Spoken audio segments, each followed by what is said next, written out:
ورحمۃ اللہ وبرکاتہ۔ دوستو، آج میں آپ لوگوں کو بتاؤں گا کہ اچھے اور برے دوست کسے کہتے ہیں۔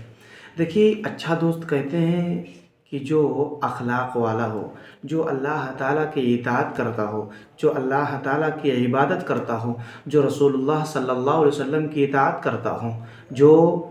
رسول اللہ صلی اللہ علیہ وسلم کی فرما برداری کرتا ہو، جو بھلائی کا حکم دیتا ہو، جو برائی سے روکتا ہو، جو بردبار ہو، جو تواضع اختیار کرنے والا ہو، متواضع ہو۔ اسی طریقے سے یہ تمام اگر چیزیں، یہ تمام صفات کسی شخص کے اندر پائی جا رہی ہیں، یعنی اگر برائی کو دیکھتا ہے تو اسے روک رہا ہے، اور اگر بھلائی کو دیکھ رہا ہے تو اس کی طرف رغبت کر رہا ہے، اللہ تعالیٰ کی اطاعت و بندگی میں آگے بڑھ رہا ہے، تو یہ صفات جس شخص کے اندر پائی جا رہی ہیں، سمجھ لیجئے کہ وہ اچھا دوست ہے۔ اور اگر